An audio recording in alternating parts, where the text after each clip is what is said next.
उपचुनाव का centre point होंगे सिंधिया। महाराज के अपमान को बीजेपी बनाएगी मुद्दा। स्वार्थी बताकर कांग्रेस करेगी सिंधिया पर हमला।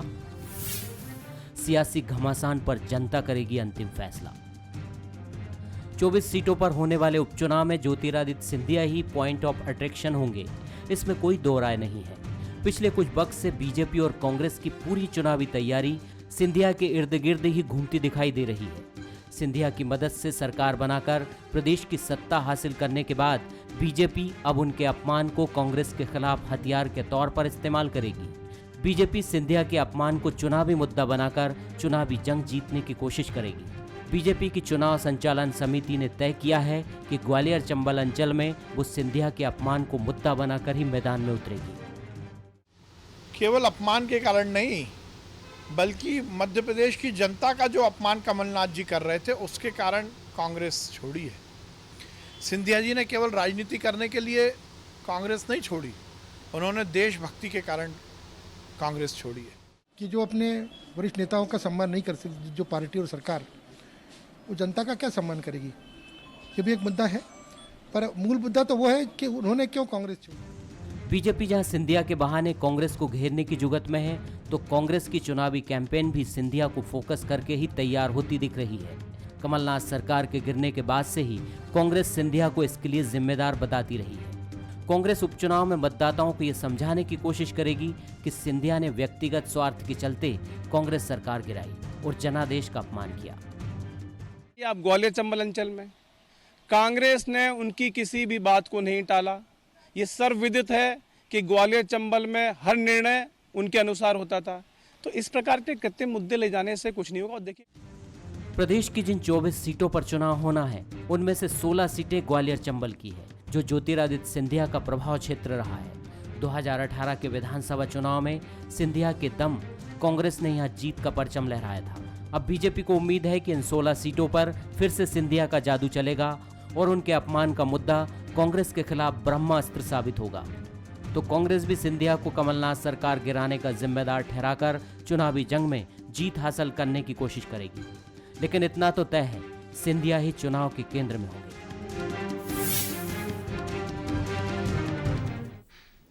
नमस्कार, मैं हूं शरद द्विवेदी और हमारा आज का मुद्दा है महाराज लगाएंगे बेड़ा पार। 2018 के चुनाव में भले ही ये नारा रहा हो कि हमारा नेता शिवराज माफ करो महाराज, लेकिन किसी ने ये नहीं सोचा था कि इस नारे के मध्य प्रदेश के राजनीतिक आकाश पर गूंजने के 1.5 साल बाद बदली हुई परिस्थितियों में महाराज यानी ज्योतिरादित्य सिंधिया एक बार फिर राजनीतिक आकाश का एक बहुत चमकता हुआ मसला होंगे, मुद्दा होंगे। और अब की बार जो ये मुद्दा है ये बीजेपी के खिलाफ नहीं बल्कि बीजेपी के पक्ष में हो गई कि हमारे नेता महाराज। तो ये बड़ा मसला है और इस बार इस महाराज के पक्ष में वो सारे लोग खड़े होंगे जो कभी इसके खिलाफ थे और कभी क्या 1.5 साल पहले यानी शिवराज भी कहेंगे कि महाराज और उनके साथ जो अपमान हुआ, जो उनके विरुद्ध तथाकथित रूप से कांग्रेस में षड्यंत्र हुआ, ये तमाम मसले चुनावी आकाश में गूंजेंगे। और दूसरी तरफ कांग्रेस का भी मसला ज्योतिरादित्य सिंधिया होंगे, यानी दोनों ही पार्टियां ज्योतिरादित्य सिंधिया को लेकर ही मैदान में प्रमुख रूप से उतरेंगी, क्योंकि बीजेपी के गिरने की पटकथा जो रही है उसके केंद्र बिंदु ज्योतिरादित्य सिंधिया ही रहे हैं। जो मेहमान हमारे साथ हैं उनसे मुलाकात कर लीजिए।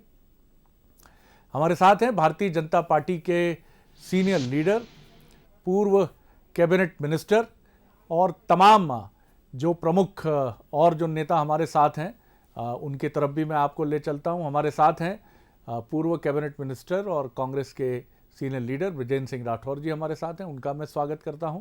साथ ही वरिष्ठ पत्रकार और राजनीतिक विश्लेषक और कई महत्वपूर्ण पुस्तकों के लेखक श्री अनुराग पटेरिया जी भी हमारे साथ हैं, उनका भी मैं स्वागत करता हूं। पटेल साहब, महाराज एक बार फिर मसला हैं और मसला तो बीते करीब 6 महीने से मध्य प्रदेश में हैं और रहेंगे। किस तरह आप देखते हैं ये जो जंग है जो पूरी तरह से ज्योतिरादित्य सिंधिया पर केंद्रित रहेगी और कांग्रेस और बीजेपी दोनों के अलग अलग मुद्दे होंगे इसको लेकर? शरद जी, देशज भाषा में कहूँ तो भारतीय जनता पार्टी की मांग में सजा हुआ सिंदूर है सिंधिया जी। अगर सिंधिया जी नहीं होते तो सत्ता रूपी जो सुहाग है वो भाजपा के पास नहीं होता। तो अब उनको सिंधिया जी की रक्षा तो करनी है, उनके सेंटर में रहें, उनके फॉरवर्ड रहें। आप देखिए राजनीति किस तरह घुमावदार होती चली जाती है। कल आप जिसके खिलाफ खड़े थे उसके पक्ष में आप सारे बयान लेंगे और सारे भाजपा के नेता कहते हैं कि सिंधिया जी हमारे सेंटर पॉइंट में रहेंगे। इसे ही राजनीति कहते हैं। लेकिन बड़े नेताओं ने भले ही स्वीकार कर लिया। और फिर मैं एक बहुत ही जवाबदारी के साथ कह रहा हूं, मेरे बहुत से मित्र 24 विधानसभा क्षेत्रों में 22 में लोग आए हैं। वहां का जो बीजेपी का लीडर है, जो विधायक बनना चाहता था, मंत्री बनना चाहता था, सत्ता के आंगन में जाना चाहता था, वो कैसे समझौता करेगा? वो आपकी बैठकों में, जो अभी 2 बैठकें हुई हैं 13 और 11 विधानसभा क्षेत्रों की, उनमें भले ही उसने मुंडी हिला दी हो, किसी ने कहा मेरा हल्का से फोटो लगा देना, किसी ने कहा ये सब कैसे होगा और हमारी संभावनाएं खत्म हो गई। मुझे लगता है भारतीय जनता पार्टी को ग्राउंड रियलिटीज को स्वीकार करना चाहिए।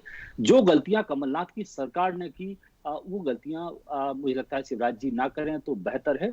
और भाजपा के जो वरिष्ठ नेता हैं उनका सम्मान बनाए रखें, तो ही आपकी नैया पार लगेगी। अन्यथा बहुत दिक्कतें मुझे लगता है अभी आने वाले दिनों में आपको सामने आएंगी।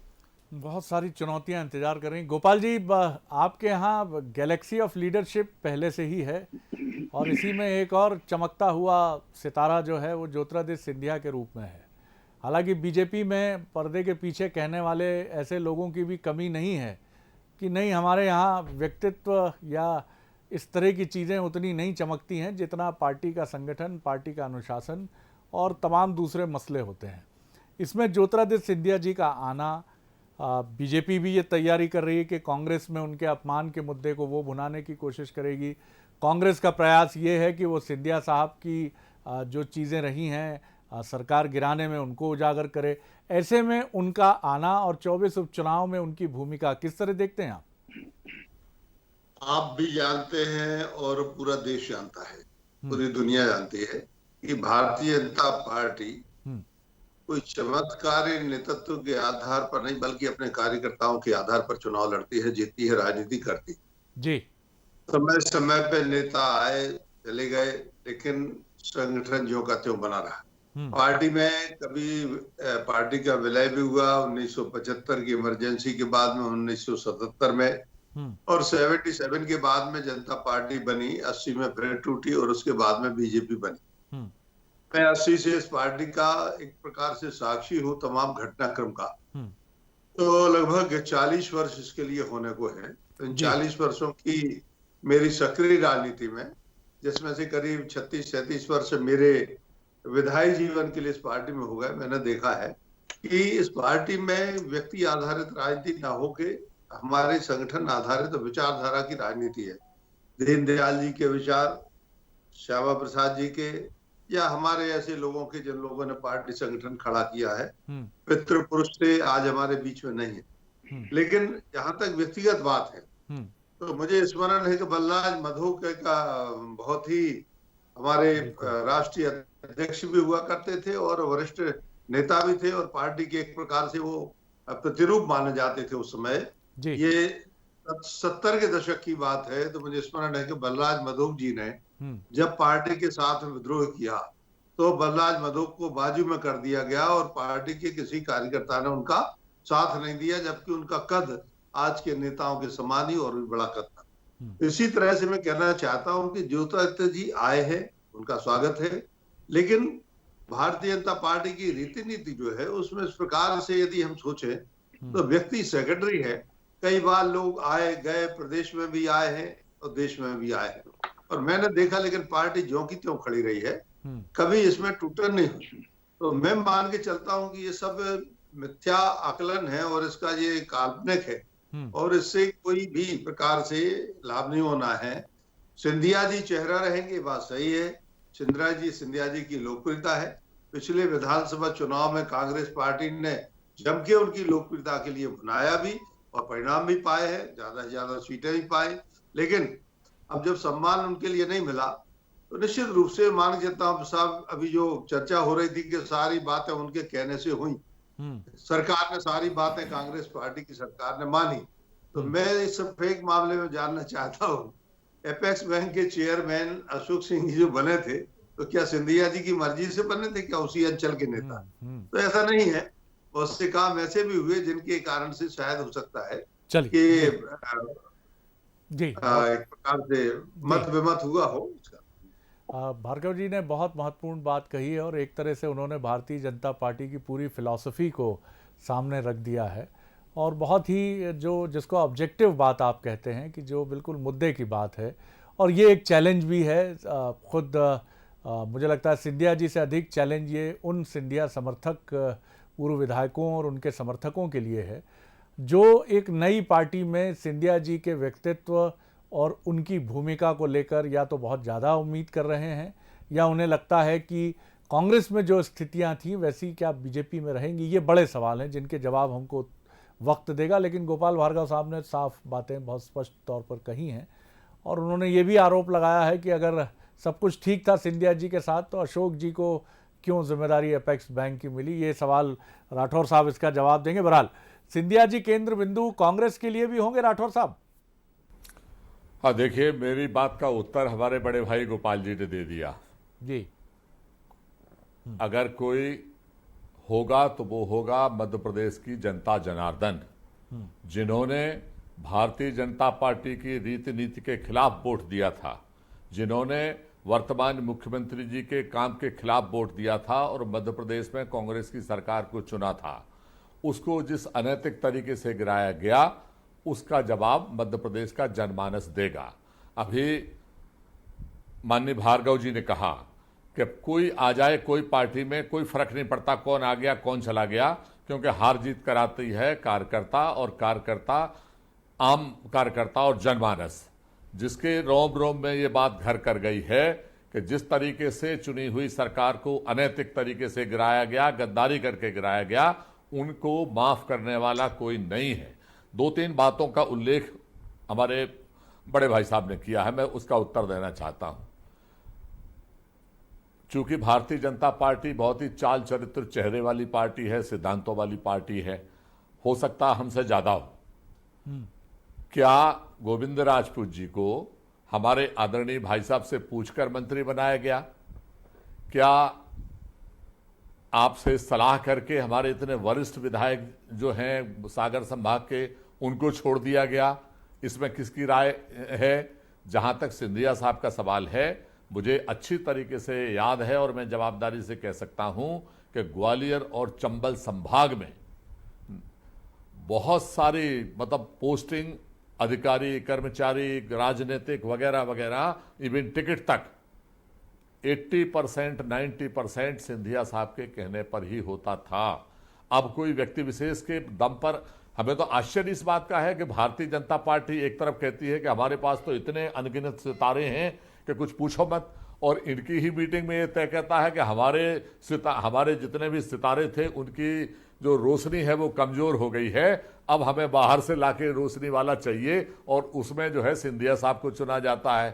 तो कहां चलेगा इस सब के सब? तो ये कोई फर्क नहीं पड़ता, और इतना ही सब होता तो जनमानस जब उतारू हो जाता है तो वो गुना जैसे रिजल्ट भी देता है। ये भी हमें इस बात को याद रखना पड़ेगा।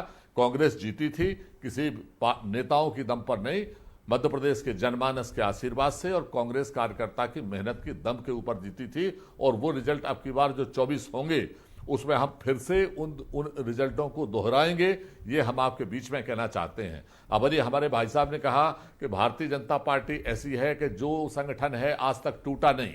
हमने ही मध्य प्रदेश में देखा कि हमारे ही बुंदेलखंड की बहन जी उमा भारती जी, जिनके साथ अन्याय हुआ था, जिनका अपमान हुआ था, उन्होंने भारतीय जनता पार्टी को तोड़ के नई पार्टी बनाई थी। प्रहलाद पटेल जी हमारे ही बुंदेलखंड के, जिन्होंने पार्टी को तोड़ के नई पार्टी बनाई थी। जिस पार्टी में अपने वरिष्ठों का सम्मान ना हो, अडवाणी जी से लेके और तमाम नाम हैं, यशवंत सिन्हा जी का हो सकता है, शत्रुघ्न सिन्हा जी का हो सकता है, जसवंत सिंह जी का हो सकता है, आज की तारीख में गोपाल भार्गव जी का, भूपेंद्र सिंह जी का भी हो सकता है, और भी अलग अलग जिलों के, मध्य प्रदेश के और दूसरे प्रदेशों के नाम हैं। समय कम है इसलिए मैं नहीं ले रहा हूं सारे नाम। जब इनका अपमान होता है और उनका सम्मान करने वाली वो पार्टी नहीं है, तो दूसरों के सम्मान को वो क्या करेगी?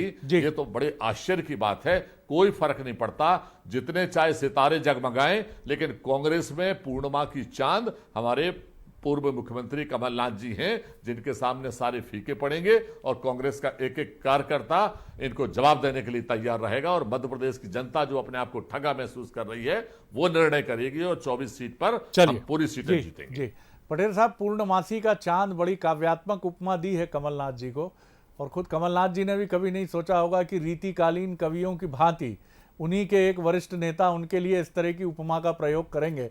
बहरहाल शुभकामनाएं ब्रिजेन जी को हैं, कांग्रेस को हैं कि वो पूर्णमासी का चांद बने पार्टी के लिए, और उतनी ही शुभकामनाएं गोपाल जी और उनकी पार्टी को है कि उनकी पार्टी भी उनकी यथेष्ट उपमा के अनुरूप फलीभूत होने की तरफ बढ़े। दोनों को ढेर सारी शुभकामनाएं। आप किस तरह देखते हैं? जंग तो बात सही है कि ये कमलनाथ वर्सेस शिवराज जी नहीं होगी, ये जंग है कमलनाथ वर्सेस सिंधिया, और एक ही परिवार से निकले हुए दो लोगों की ये कहानी है जो कुरुक्षेत्र की भी याद दिलाती है, जहां टक्कर एक ही परिवार के दो लोगों के विरुद्ध है।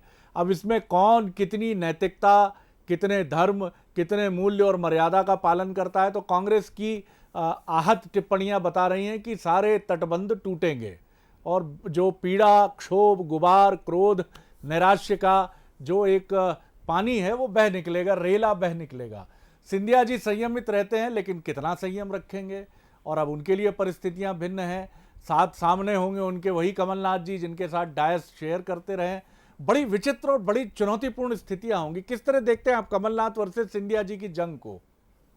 जी सर जी, मुझे लगता है कि ये युद्ध बड़ा भीषण होगा। किसी कवि की पंक्तियां हैं, वास्तव में सियासी जंग बहुत भीषण होने वाली है। इसमें मान अपमान का बदला होगा, इसमें घात प्रतिघात के खेल होंगे। उसका अभी हाल में जो ऑडियो वीडियो टेप आ रहे हैं, इसी की पूर्व पीठिका के तौर पर मैं आपको देखता हूं, और मुझे लगता है बिलो द बेल्ट सारी चीजें जाने वाली हैं।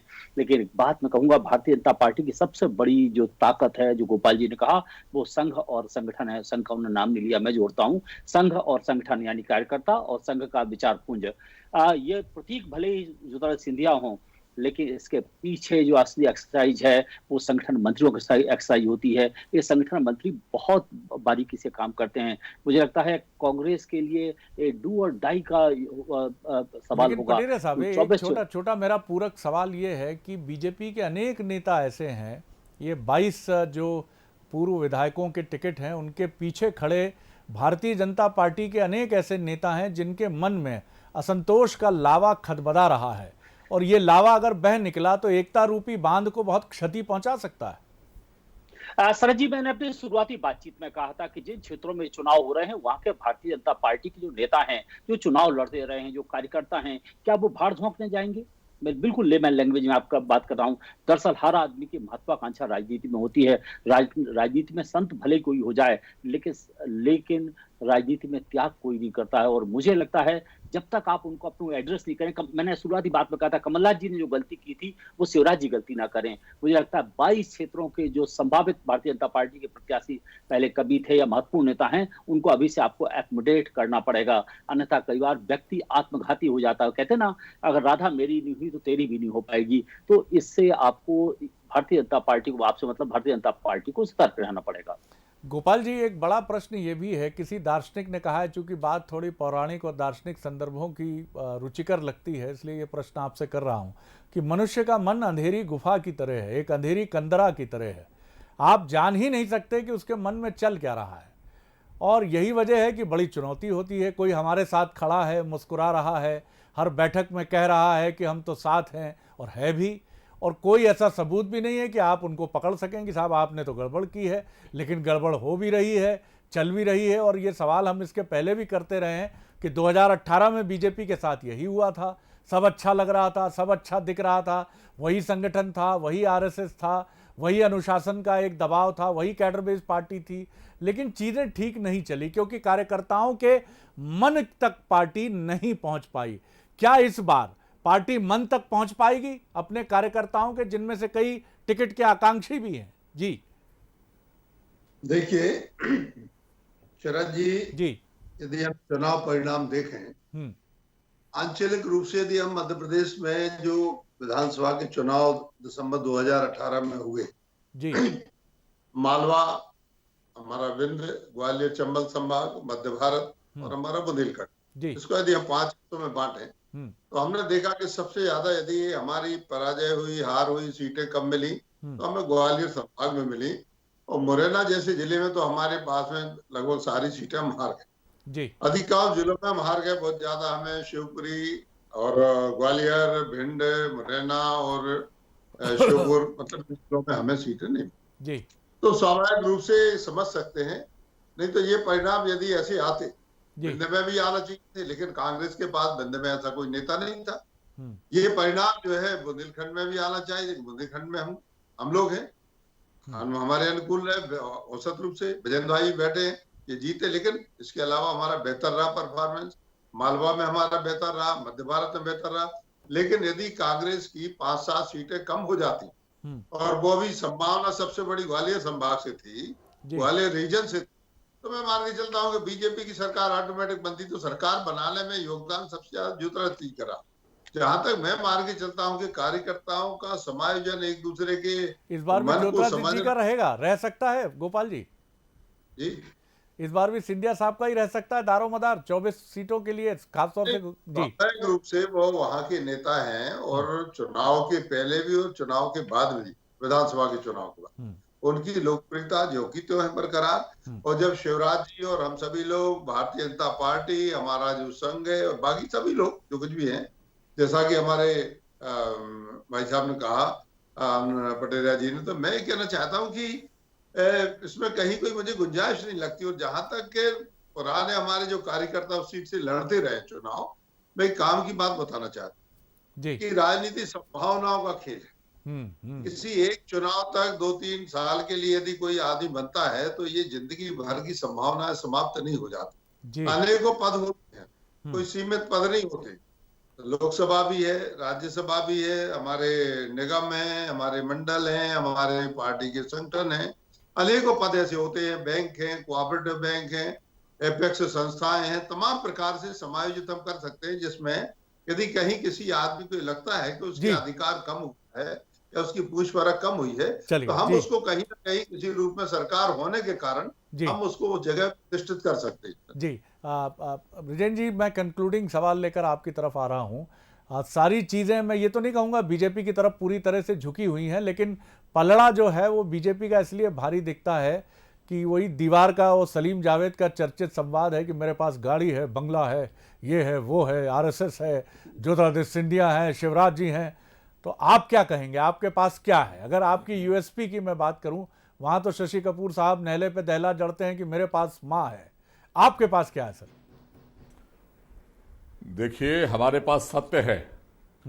कौरवों की सेना बहुत बड़ी थी, लेकिन कृष्ण सत्य के साथ थे, इसलिए हमारे साथ सत्य है। तो हमारे पास ऊपर वाला भी है और जनता जनार्दन भी है। आपने कहा शिवराज सिंह जी भी हैं और फिर अब सिंधिया जी भी हैं, तो दूध में अगर थोड़ा सा दही पड़ जाता है तो वो फट जाता है, कई बार नुकसान करने लगता है, ये बात भी आप समझना। और जहां तक चंबल का सवाल है, चंबल का पानी ऐसा है, चंबल की तासीर ऐसी है कि कभी भी चंबल का आदमी, जो भी हमारी आवाज भी सुन रहे होंगे, कभी भी वो जो है गद्दारी और उसके बाद जो है बिकाऊ माल जो है कभी बर्दाश्त नहीं करता, चाहे कितना भी बड़ा कोई भी हो, वो कभी ये बर्दाश्त नहीं करता है। और इसका परिणाम आप चंबल से ही देखना, इसका रिजल्ट चंबल के, ग्वालियर के लोग देंगे, क्योंकि बिकाऊ माल कभी बर्दाश्त नहीं। और ये मैं नहीं कह रहा हूं, खुद ऑडियो जारी हो रहे हैं। आपने अशोकनगर का ऑडियो देखा, अनीता जैन जी ऑडियो जारी कर रही हैं, वो देखिए। आप इमरती देवी जी का ऑडियो जारी हो रहा है कि इंदौर वाला कहां से निकल गया, जिनमें ये बात सामने आ रही है और इसका रिजल्ट ये आएगी। जी जी जी, तो आप देखिएगा जी, ये चंबल की तासीर जो है वो आपको ये रिजल्ट के परिणाम देगी। और जैसे मैंने कहा कि हम लोग सत्य के साथ हैं, इसलिए हमें पूरा भरोसा है कि जनता जनार्दन का आशीर्वाद और परमात्मा की कृपा और आप सब लोग का स्नेह, यही हमारी ताकत है। और हमारा एक एक कार्यकर्ता अपनी जान लगा देगा और आप देखिए रिजल्ट हमारे पक्ष में आएंगे। गोपाल जी, कई बिंब और कई उपमाओं के साथ अपनी बात कही है राठौर साहब ने। उन्होंने कहा दूध में दही पड़ जाएगा, हर हालत तो फट जाएगा। हमारे साथ सत्य है, हमारे साथ ईश्वर है, हमारे साथ शक्ति है, कार्यकर्ता है। कुछ संक्षेप में आप उत्तर देना चाहेंगे? जी जी, कहना चाहता हूँ, कौन सी शक्ति है? किसानों के कर्ज माफी की बात मुक्त करेंगे हम, मध्य प्रदेश में माफिया मुक्त करेंगे। जो इन्होंने माफिया मुक्त, सुन लीजिए, गोपाल जी कुछ कह रहे हैं, उसका माफिया मुक्त करेंगे। जी कौन सी पूंजी है जो जिसको लेके चुनाव लड़ने जाएंगे? कौन सा सत्य है? 10 दिन में किसानों के कर्ज माफी की बात कही थी पूरे प्रदेश के, क्या हुआ? 4,000 रुपया बेरोजगारी भत्ता देने की बेरोजगारों को बात कही थी, क्या हुआ? सत्य यह है कि हमने 24 लाख लोगों का कर्जा माफ किया। सत्य यह है कि आपने 15 लाख लोगों का कर्जा 15 लाख बोला था, आपने माफ नहीं किया। कुछ सेकंड से मेरे पास गोपाल जी, आप बैंक के चेयरमैन बनना जी गोपाल जी से हम कह रहे हैं कि निगम के चेयरमैन पे आप तैयार मत हो जाना। आप मत निगम के चेयरमैन तैयार होना, हम चाहते हैं आप मंत्री बनो। ये आप लोग बाद में मंत्रणा कर लीजिएगा बुंदेलखंड के नेता। चलिए, बहुत धन्यवाद, बहुत बहुत शुभकामनाएं दोनों को ही। मुस्कुराते हुए चेहरे दोनों ही नेताओं के, उनके पीछे ढेर सारा अनुभव और एक दूसरे के प्रति सम्मान और आदर का भाव भी। और राजनीति में ये क्षण बड़े विरले होते हैं कि दो प्रतिद्वंदी विचारधारा के लोग एक दूसरे के प्रति सदाशयी भाव से भरे हो। बहरहाल तीनों पैनलिस्ट का बहुत धन्यवाद। कुल मिलाकर संग्राम तो बड़ा भीषण है और ये रण वाकई भीषण है। और इस रण में कई प्रश्न कुरुक्षेत्र की तरह खड़े भी हैं, जिनके उत्तर वक्त देगा कि कृष्ण किसके साथ है और किसके साथ कृष्ण नहीं है। और एक और बहुत महत्वपूर्ण चीज़ कि कृष्ण तो पथ प्रदर्शक हैं ही, लेकिन कृष्ण भी अपूर्ण है अगर अर्जुन ना हो। तो कृष्ण और अर्जुन किस पक्ष के साथ हैं, यही उस पक्ष की जीत का कारण बनेगा और ये बताएगा हमको परिणाम 24 सीटों का। तो इंतज़ार तो करना ही पड़ेगा धैर्यपूर्वक, लेकिन निगाह रखिए, क्योंकि किसी भी मायने में ये 24 सीटों के उपचुनाव आम चुनाव से कम नहीं। नमस्कार।